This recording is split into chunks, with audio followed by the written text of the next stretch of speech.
अस्सलामु अलैकुम वरहमतुल्लाहि वबरकातुहू। एक अज़ीज़ दोस्त ने एक दो मरतबा सवाल कर लिया कि वो किसी लड़की से मोहब्बत करते हैं, लड़की और ये दोनों राज़ी हैं, वालिदैन लड़की के या इनके राज़ी नहीं हैं, तो इस सिलसिले में क्या करें। सवाल ख़ुद ऐसा है कि सुनने वालों को भी मुस्कुराहट आ जाएगी। एक बात तो देखिए, मुझे इस चीज़ का तजुर्बा नहीं है, मैंने ज़िंदगी में कभी किसी से मोहब्बत नहीं की है। यानी मेरी शादी लव मैरिज नहीं है, मेरी शादी अरेंज मैरिज है। तो इस सिलसिले की कोई तजुर्बे की बात तो हम नहीं बता सकते हैं कि भाई क्या करना चाहिए अब। यानी अगर सवाल करने का ये मकसद है कि भाई लड़की के वालिदैन नहीं मान रहे हैं तो आप कोई ऐसा आइडिया दीजिए कि वो मान जाएं, तो चूँकि मुझे इस लाइन का तजुर्बा नहीं है और आइंदा ऐसा तजुर्बा मेरे से होने वाला भी नहीं है, तो कोई तजुर्बाती बात तो नहीं बताई जा सकती है। अलबत्ता शरई तौर पे ये चीज़ जानना हो कि शरान मुझे क्या करना चाहिए, तो पहली चीज़ तो एक बात जहन में रख लें, आपकी खैरखाही की नीयत से कही जा रही है कि 99% शादियाँ जो लव मैरिज से होती हैं वो 100% नाकाम होती हैं। 99% शादियाँ जो मोहब्बत की बुनियाद पर होती हैं वो 100% नाकाम होती हैं। इसी वास्ते शरीयत में, जैसे किसी बुज़ुर्ग आलिम दीन ने पड़ोस मुल्क के कहा है, शरीयत में लव मैरिज नहीं है, लव आफ्टर मैरिज है। शादी से पहले मोहब्बत नहीं, शादी के बाद मोहब्बत कीजिए।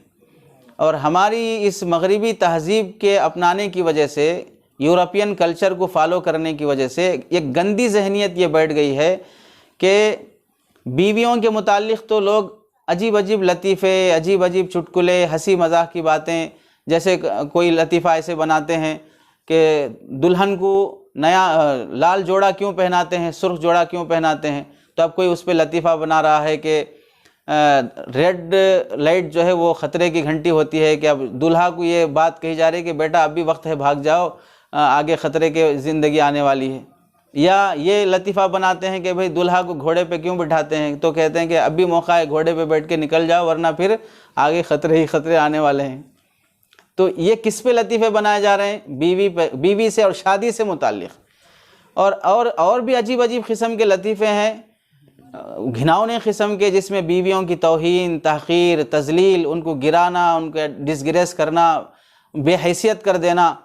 और जो हराम मोहब्बत है, नाजायज़ मोहब्बत है, लड़कियों से नाजायज़ ताल्लुक़ात हैं, गर्लफ्रेंड बॉयफ्रेंड की चीज़ें हैं, बातें हैं, उस पर ऐसे मोहब्बत भरे अशार, ऐसे शान के जुमले और ऐसे दिल कुर्बान कर दिए जाने वाले डायलॉग्स उस पर किए कसे जाते हैं। यूँ तसव्वुर पेश किया जाता है कि शादी एक जहर है और लव मैरिज और इस तरह की नाजायज़ ताल्लुक़ात और मोहब्बत की चीज़ें आदमी के लिए एक जन्नत है।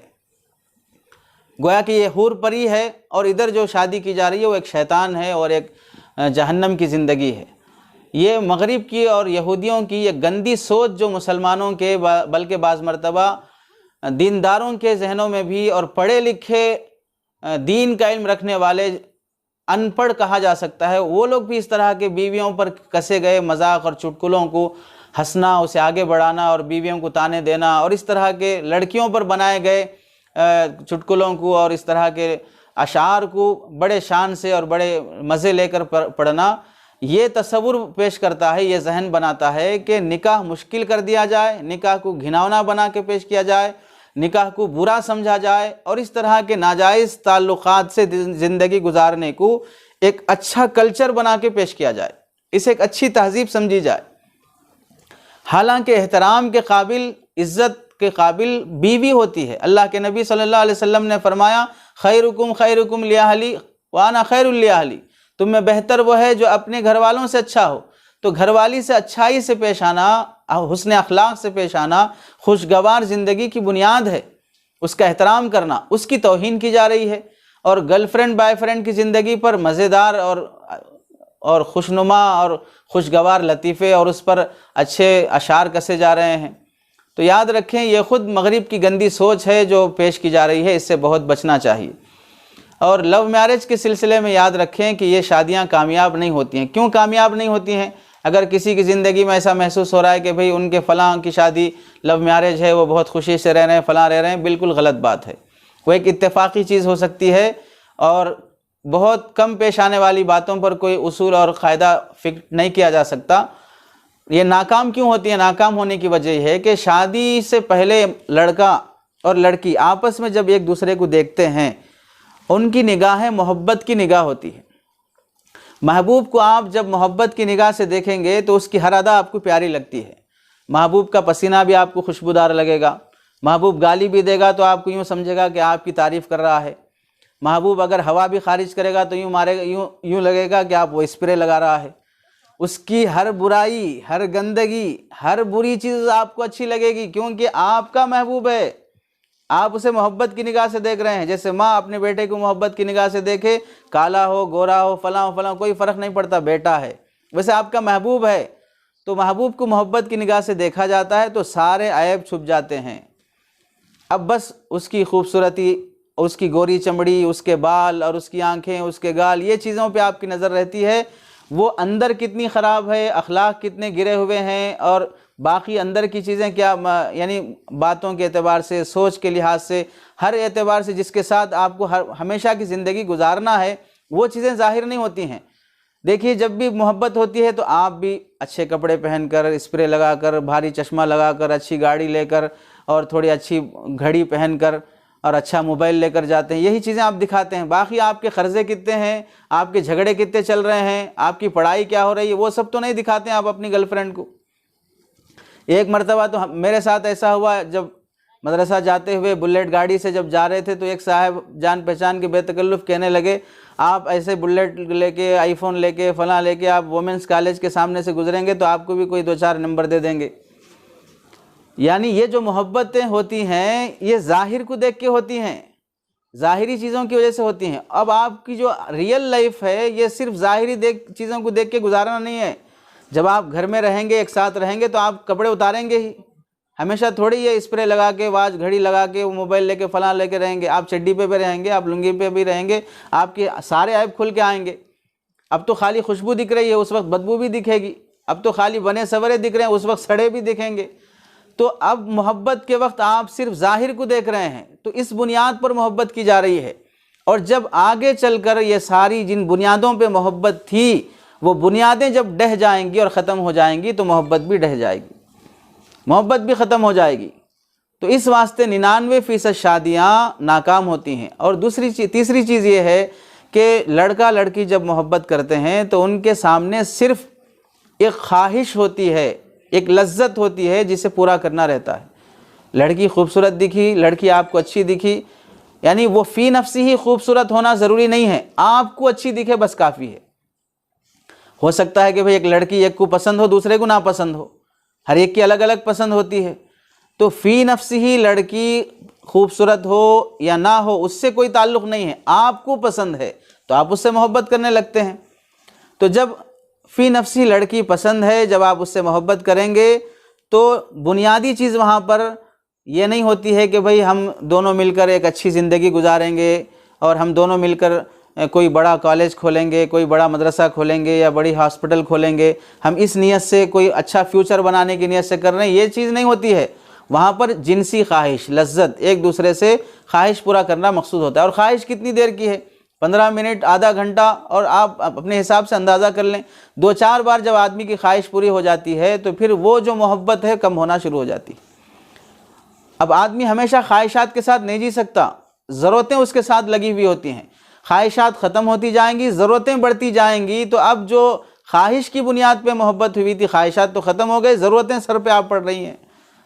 मैं शादी से पहले जैसा आपको देख रही थी आप वैसे नहीं हैं, मैं शादी से पहले जैसा आपको सोच रहा था आप वैसे नहीं हैं, शादी से पहले जैसा आप मेरे को बहुत ही लाइक कर रहे थे आप वैसे नहीं हैं, शादी से पहले जब भी आप मेरे को देखते थे मुस्कुराते थे, अब तो खाली चिढ़ रहे हैं, अब तो खाली गुस्सा ही है। ये सब बातें आती जाएंगी क्योंकि शादी से पहले आपको यही दिखाया गया है। और इन चीज़ों को देखकर आप ये समझ जाना कि हकीकत की और रियल लाइफ की ज़िंदगी हमेशा की ऐसी ही रहेगी। ये बेवकूफ़ी है।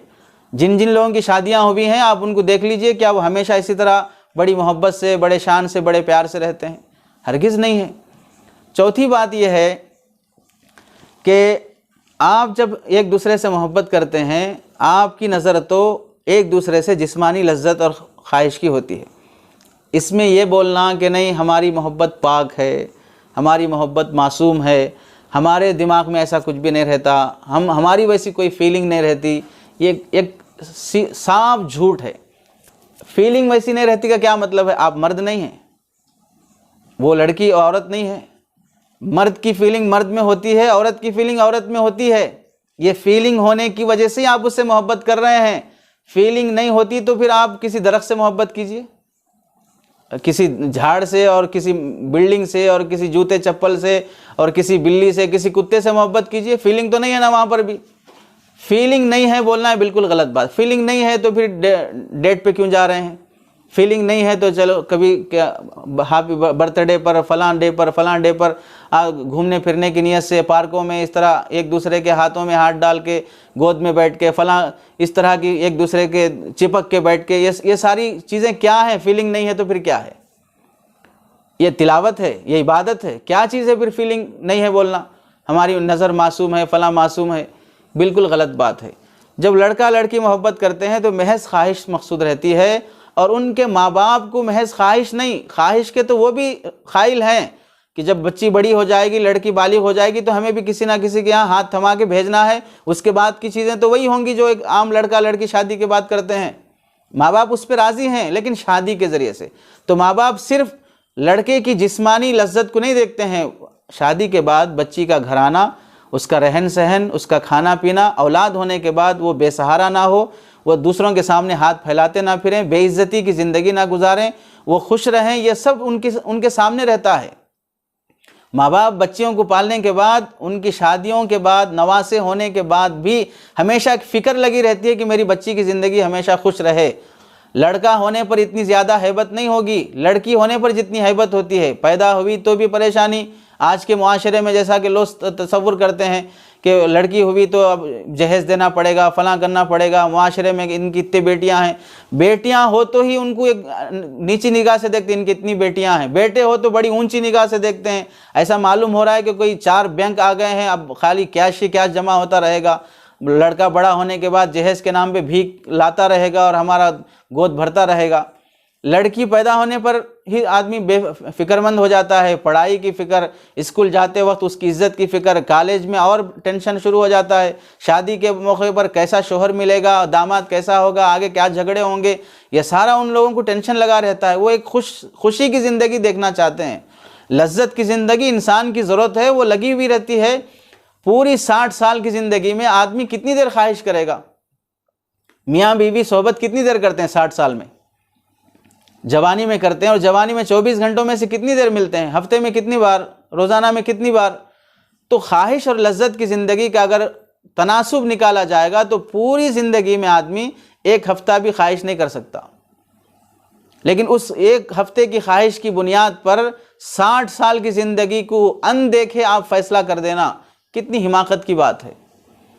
और 5वीं चीज़ ये है कि अगर जैसा आप ये चाहते हैं कि आप किसी लड़की से मोहब्बत करें, वो आपसे मोहब्बत करे और उनके वालिदैन राज़ी हो जाएं, फलां हो जाएं, आपकी बहन से, आपकी बेटी से कोई शख्स मोहब्बत कर रहा हो और आपको पता चले कि कोई लड़का मेरी लड़की के पीछे पड़ा है, उसे छेड़ रहा है या उसे फॉलो कर रहा है, इस तरह अगर आपको पता चले तो आप क्या महसूस करेंगे? आप क्या चाहेंगे उस वक्त? आप ये चाहेंगे कि हाँ, मेरी बेटी को अब दुल्हा तलाश करने की ज़रूरत ही नहीं पड़ी, मुफ्त में दुल्हा मिल गया, अब आसानी से जोड़ा बन सकता। आप ये सोचेंगे, या ये सोचेंगे कि मेरी बेटी की ज़िंदगी बर्बाद हो रही है, कहीं से धोखा ना दे दे? और आजकल के लड़कों में कितनी अमानतदारी है और कितनी वफादारी है कि ये निभाएंगे ज़िंदगी भर। जैसे आजकल गाड़ियाँ बदल रहे हैं, कपड़े बदल रहे हैं, वैसे तो लड़के लड़कियों को और लड़कियाँ लड़कों को बदल रहे हैं। ऐश और लज्जत की ज़िंदगी, एक खाने जिस तरह 3 टाइम खाए जाते हैं, वैसा वक्तन फ़वक्तन एक दूसरे को इस्तेमाल किए जा रहे हैं। वैसे नाजायज़ ताल्लुक़ात इंसान की ज़िंदगी में ऐश और अय्याशी के खातिर बन के रह गए हैं। ऐसे मौके पर आपकी जब ये फीलिंग होती है कि आपकी बेटी को कोई ना देखे, कोई दाग धब्बा उस पर ना आए, आपकी बहन को कोई ना देखे, जैसा कि अल्लाह के नबी सल्लल्लाहु अलैहि वसल्लम की मजलिस में एक नौजवान सहाबी आकर अर्ज़ करने लगे, या रसूलल्लाह, मैं ज़िना करना चाहता हूँ, आप मुझे इजाज़त दीजिए।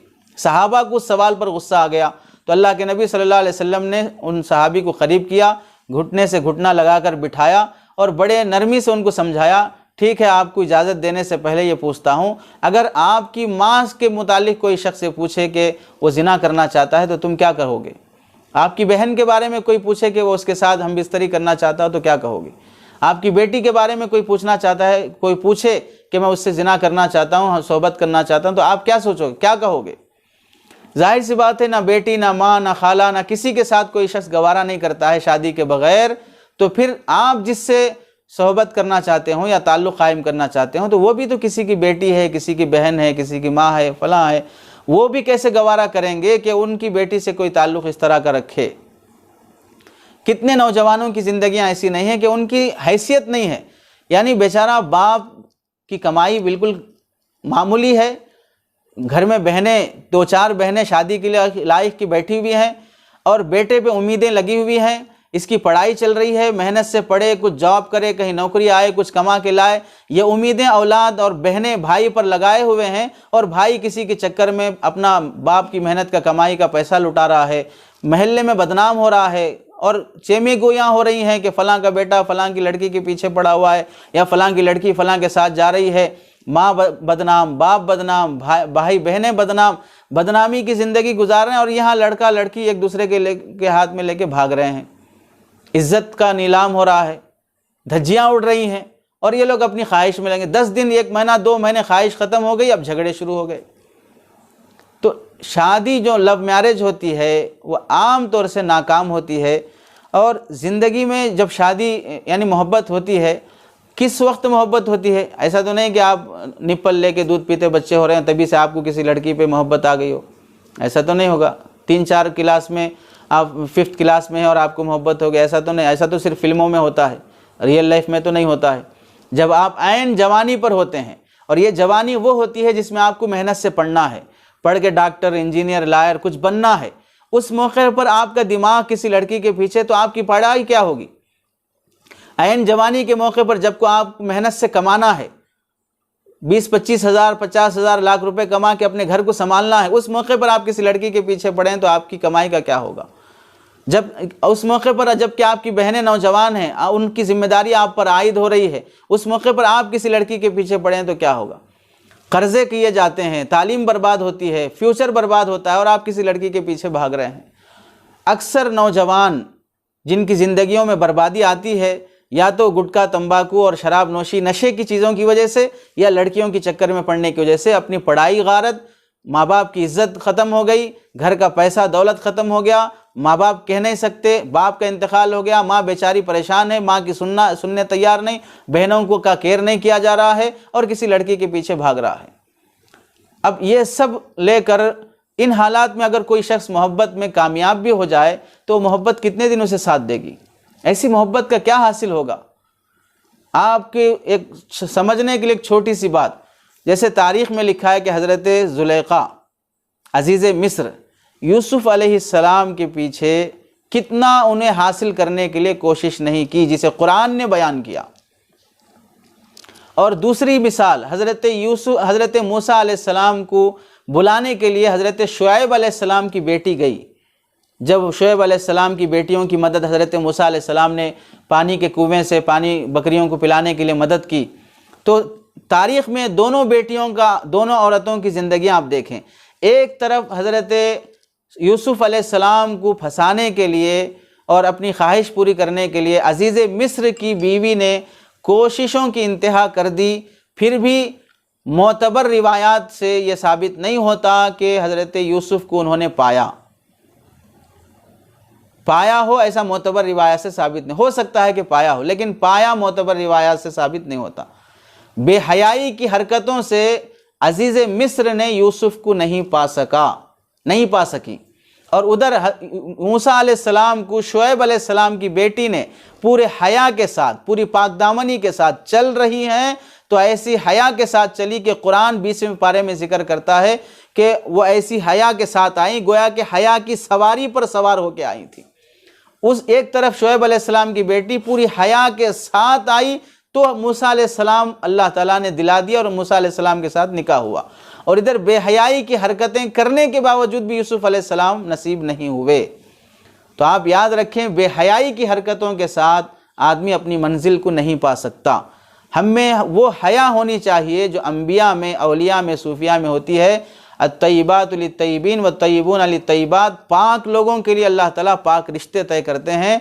जो लड़का हराम ताल्लुकात रखना चाह रहा हो और जो लड़की हराम ताल्लुकात रखना चाह रही हो, नाजायज़ और हराम और गलीज़ तरह के ताल्लुकात वालों के लिए अल्लाह ताला गलीज़ रिश्ते ही तय करते हैं। जब आपकी का रिश्ता इस तरह नाजायज़ मोहब्बत से होगा, आपकी औलाद से आप क्या उम्मीद करेंगे कि वो जायज़ तरीक़े से शादी करेंगे? आप इस तरह नाजायज़ ताल्लुकात से शादी करेंगे तो आपकी आने वाली औलाद जायज़ तरीक़े से करेगी, इसकी गारंटी हो सकती है? कमा तुदीनु तुदानु, आप जैसा करोगे आपके साथ वैसा ही होगा। जो बोओगे वही काटोगे। आपने किसी की बेटी को फंसाया तो आपकी बेटी को भी कोई ना कोई फंसाएगा। चूँकि बेहयाई और गंदी चीज़ें और इस तरह की धोखे की और इस तरह की ख़ियानत वाली और ऐसी अय्याशी वाली और नाजायज़ मोहब्बतों वाली जो चीज़ें होती हैं, जहाँ से निकलती हैं वो वहीं वापस लौट के आती हैं। आपसे निकली थी, आपके बेटों बेटियों के ज़रिए से वापस आप ही के घर में लौट के आएंगी। आपने किसी की बेटी को फंसाया, कोई ना कोई दिन ऐसा आएगा कि आपकी बेटी को भी कोई ना कोई फंसाएगा। तो नाजायज़ मोहब्बतें हमें हरगिज़ कामयाब नहीं होती हैं। शादी से पहले आपके मैसेजेस होंगे, रात के 2-2 बजे तक जागेंगे, मोहब्बत भरी बातें होती हैं। आज क्या खाए, क्या पिए, कल क्या खाने वाले हैं, आज वॉशरूम को कब गए, और फिर अच्छी तरह सफाई करे नहीं करे, और फलां आप कौन से कपड़े पहन रहे हैं। ऐसे बेतुक के सवालात करते 4-4 घंटे बात कर रहे हैं, 4-4 8 रात के। और जब हमारी पढ़ाई के ज़माने में एक साथी को देख रहे थे कि रात भर रिलायंस टू रिलायंस फ्री उस वक्त, अब सुबह के 4 बजे तक बातें हो रही हैं। जब हम फजर की नमाज को उठ रहे हैं तो अब जनाब कह रहे हैं सो जाओ, टाइम हो गया है। उठने के टाइम पे बोल रहे हैं सो जाओ, टाइम हो गया है। सोने के टाइम तो बातें चल रही थी पूरी रात, और उठने के टाइम पे बोल रहे हैं सो जाओ, टाइम हो गया, फिर बात करेंगे। क्या बातें होती हैं। बीवी से आधा घंटा बात करने तैयार नहीं है, 10 मिनट ढंग से बात करने तैयार नहीं है। इधर गर्लफ्रेंड बॉयफ्रेंड के लिए पूरी रात कुर्बान की जा रही है, हराम के लिए पूरी रातें कुर्बान हो रही हैं, और हलाल के लिए थोड़ा सा वक्त भी नहीं दिया जा रहा है। कहाँ से ज़िंदगी में खुशियाँ और मोहब्बतें आएंगी? तो इस वास्ते याद रखें, अगर किसी को किसी लड़की से मोहब्बत हो भी गई हो तो उसका सीधा तरीक़ा यह है कि आप अपने वालिदैन को सुनाएं और लड़की अपने वालिदैन को सुनाएं और उनके सामने ज़ाहिर कर दें कि मैं उनसे मोहब्बत करता हूं और उनसे शादी करना चाहता हूं।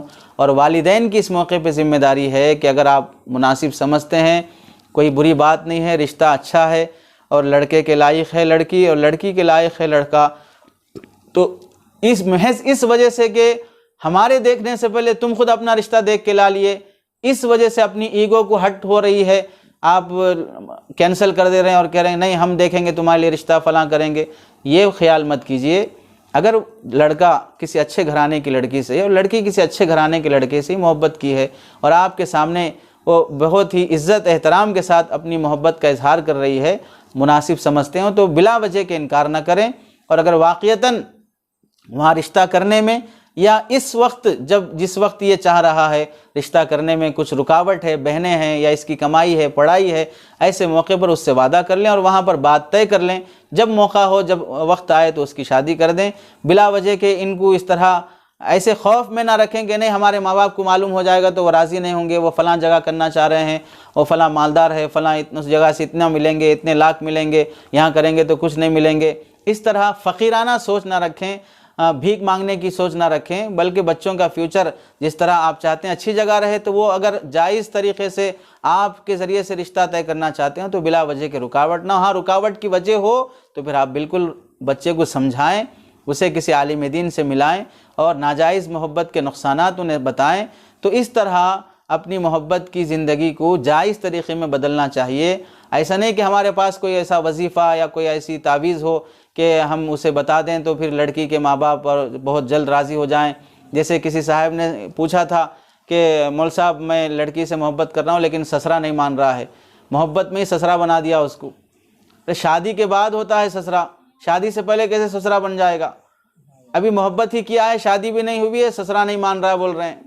वो ससरा हुआ ही कैसे? वो रिश्ता ही तय नहीं हुआ, अभी यहीं से रिश्ता तय कर रहे हैं। तो इस वास्ते जायज़ मोहब्बत को यानी मोहब्बत को जायज़ तरीक़े से हासिल करने की कोशिश करें, नाजायज़ मोहब्बत से बचें। आँखों का ज़िना, ज़बान का ज़िना, ख़यालात का ज़िना, जितना आदमी उसमें लगा रहता है उतना वक्त भी बर्बाद होता है और उतना गुनाह भी होता है, और नाजायज़ तरीक़े से हासिल की हुई चीज़ में कोई आफ़ियत और अल्लाह ताला कोई रहमत और बरकत नहीं रखते हैं। इसी वास्ते ये रिश्ते आम तौर से नाकाम होते हैं। मोहब्बत डालने वाली ज़ात अल्लाह की, वो जब मोहब्बत नहीं डालती है नाजायज़ पर बुनियाद बनी होने की वजह से, तो फिर ज़िंदगी में मोहब्बतें कहाँ से आएंगी। इस वास्ते ऐसे नाजायज़ मोहब्बतों से बचें, वरना तो मोहब्बत करने में मज़ा तो बहुत आएगा, जैसा कि मोहब्बत करने वालों के इन ज़िंदगियों से पता चलता है कि बदनाम हो रहे हैं, फलां हो रहे हैं, नहीं फिर भी दिल आया दीवार पे तो फिर परी किस काम की। अब गाने बोल रहे हैं, अशार बोल रहे हैं, फलां कर रहे हैं, बदनामी का कोई डर नहीं, फलां नहीं, सब कर रहे हैं, तो ये आदमी की ज़िंदगी बर्बाद कर देने वाली चीज़ हैं। इससे एहतियात करें। अल्लाह ताला जायज़ मोहब्बत दे, नाजायज़ मोहब्बत से हमारी हिफाजत फरमाए।